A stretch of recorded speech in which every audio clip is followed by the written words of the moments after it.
Senegalese President Bassirou Diomaye Faye has sacked Prime Minister Ousmane Sonko and dissolved the nation's government after months of tensions between the two men. A shock decree read out on TV by a presidential aide said Faye had ended the duties of his one-time political ally Sonko and consequently those of the ministers and secretaries of state who are members of the government.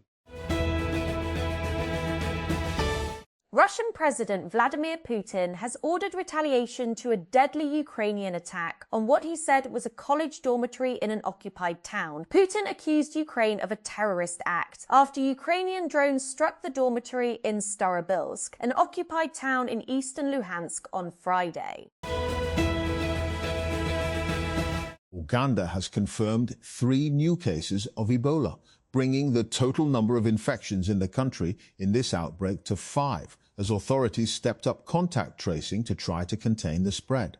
The update from Uganda's Ministry of Health on Saturday came a day after World Health Organization Director General Tedros Adhanom Ghebreyesus announced the risk assessment for the Bundibugyo strain of Ebola was being revised to very high at the national level, high at the regional level, and low at global level.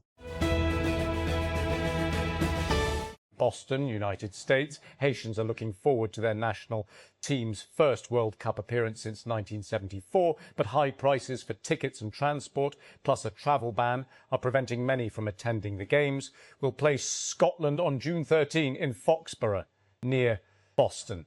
They then face Brazil on June 19 in Philadelphia and Morocco on June 24 in Atlanta.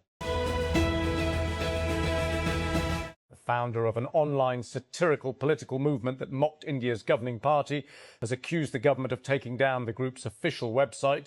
Abhijit Dipke, who's currently studying at Boston University and founded the so-called Cockroach Janta Party, CJP, said on X on Saturday that the government had taken down the iconic website. Babasar Top, a popular high-altitude tourist destination in northern areas, received unexpected snowfalls as many plane a large number of tourists continue to face intense heat. According to reports, snowfall has continued intermittently for the 4th consecutive day at Babasar Top and nearby areas of Naran. The fresh snow has covered the area in white, adding to the natural beauty of the valley. Pakistan Meteorological Department, PMD, has warned of a sharp rise in temperatures across Sindh, with a severe heatwave likely to affect the province during the coming week. According to the Met Office, temperatures in Sindh are expected to rise by up to 6 degrees Celsius above normal between May 25 and May 31. Pakistan has intensified screening measures at airports across the country, along with other precautionary steps, amid the recent Ebola virus outbreak in Africa, the Ministry of Health said. According to the ministry, Health Minister Mustafa Kamal has directed authorities to implement precautionary screening protocols at all airports to prevent the possible spread of the virus. Xiaomi has introduced a new portable charger in China called the Xiaomi Jinshajiang Ultra-Thin Magnetic Power Bank 1045W. The device is currently available in China for around $54. The Punjab government has announced public holidays across the province on the occasion of Eid al-Adha. According to the official notification, Eid holidays in Punjab will be observed from May 26 to May 29. The holidays will fall on Tuesday, Wednesday, Thursday and Friday. Tala Anjum turned a few heads in November when, during a concert in Nepal, he received an Indian flag from a fan and draped it over his shoulders. While the move was met with mixed reactions, had the entertainment industry rally around him to condemn the host's aggressive line of questioning. Months later, he revisited the controversy surrounding his Kathmandu concert and talked about the interview on the Geo podcast with Mubashir Hashmi. The Khyber Pakhtunkhwa government has announced 4 Eid holidays from May 26 to May 29, Tuesday to Friday, according to a notification issued on Saturday, a day earlier. The Sindh government also announced a 4-day holiday, including Friday, the 3rd day of Eid ul-Azha, in its holiday schedule. As negotiations over the war in Iran hang by a thread, a notorious Iranian commander sanctioned by the US and wanted by Interpol is helping to craft Tehran's next moves. Brigadier Ahmad Vahidi, Commander-in-Chief of Iran's Islamic Revolutionary Guard Corps, IRGC, assumed the role after his predecessor Mohammad Pakpour was killed in US-Israeli strikes on February 28th, the first day of the war.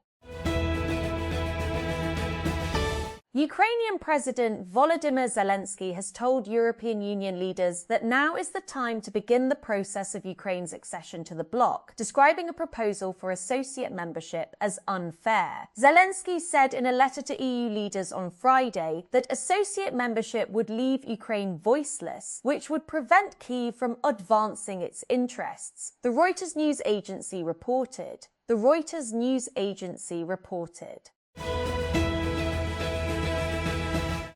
Senegal's President Bassirou Diomaye Faye has dismissed Prime Minister Ousmane Sonko and dissolved the government, a move that risks deepening uncertainty in a country grappling with a debt crisis and ongoing talks with the International Monetary Fund, IMF. A statement read out by a presidential aide on state media on Friday informed the nation that all ministers were dismissed, with the outgoing government tasked with handling day-to-day affairs.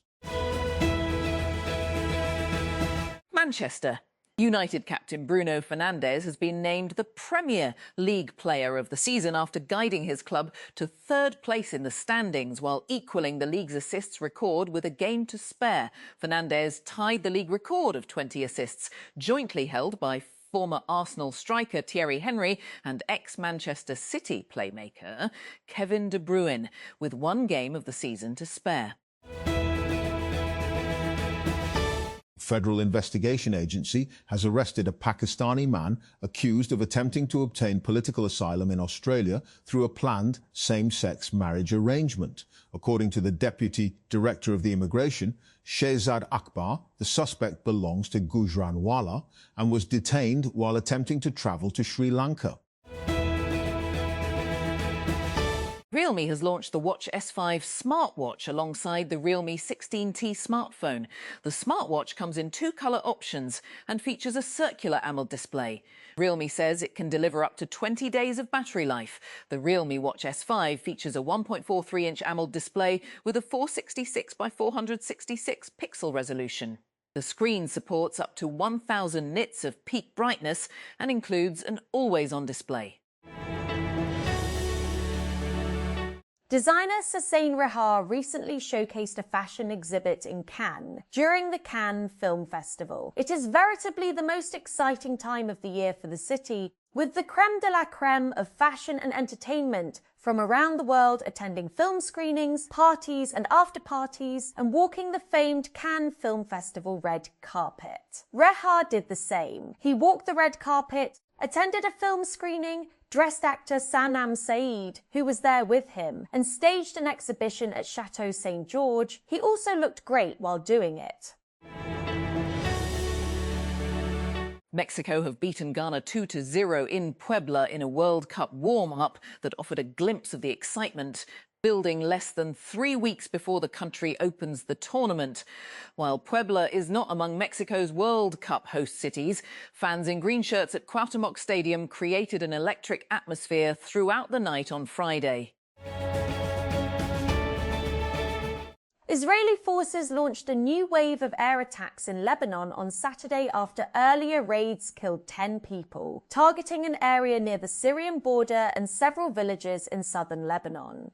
Lebanon's national news agency said there were 5 Israeli air attacks shortly before midnight in the mountainous Nabi Sreij area on the outskirts of Bratal, which had been spared from attacks since April 17. On Saturday, the agency reported large explosions in the towns of Yormor al-Shakif in Nabati and Tabeh in the Marjayoun district, both in southern Lebanon.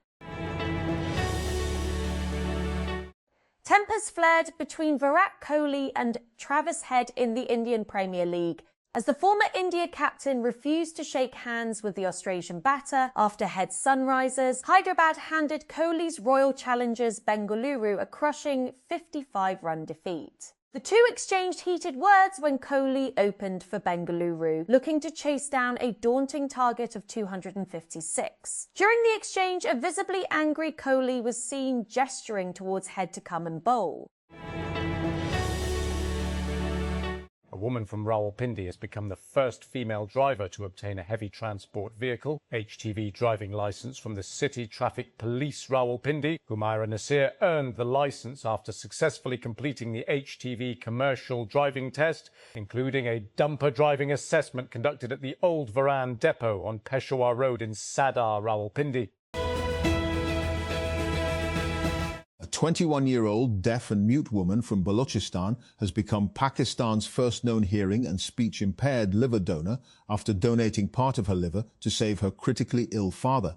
Dua Jamali, a resident of Chowki Jamali in Balochistan and a 10th grade student, donated a portion of her liver to her father, Mansoor Khan Jamali, during a transplant surgery performed on May 20, 2026 at the Gambat Institute of Medical Sciences, GIMS. Realme has expanded its 16 series with the launch of the Realme 16T. The new model increases the total number of smartphones in the lineup to 4. Its main highlights include a large 8,000 mAh battery, a 144Hz display, and a 50MP Sony primary camera. Knowledge and Human Development Authority has confirmed that private school fees in Dubai will remain unchanged for the 2026-27 academic year, following directives issued by Sheikh Hamdan bin Mohammed bin Rashid Al Maktoum. The decision is part of Dubai's broader strategy to support families and maintain stability within the Emirates' private education sector amid ongoing economic reforms and growth initiatives. The government has increased the prices of kerosene oil, light diesel oil and jet fuel, according to a newly issued notification. Under the revised rates, kerosene oil has become costlier by 1.71 per litre, raising its price from 311.73 to 313.44 per litre.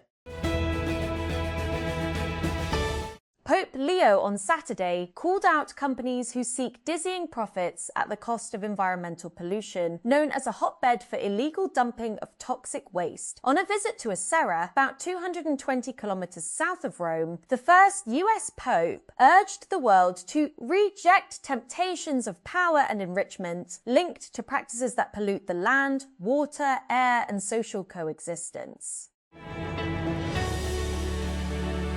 On a cold day in early January 2024, protesters gathered outside the International Court of Justice, ICJ, in The Hague to denounce Israel's genocidal war on Gaza, then nearly 100 days old, more than 3,000 kilometers, 1,864 miles away. Some Palestinians in Gaza followed the proceedings live-streamed on YouTube, but most were trying to survive Israel's relentless bombardment. Iran's mission to the United Nations has accused Washington of excessive demands that are pushing peace talks towards collapse, amid reports that United States President Donald Trump's administration is preparing for strikes on Iran if negotiations to secure a deal fail. Pakistan's Army Chief Azim Munir landed in Tehran on Friday and met Iranian Foreign Minister Abbas Araghchi late into the night. The pair exchanged views on the latest diplomatic efforts and initiatives to prevent escalation of tensions, according to a post on Araghchi's Telegram channel.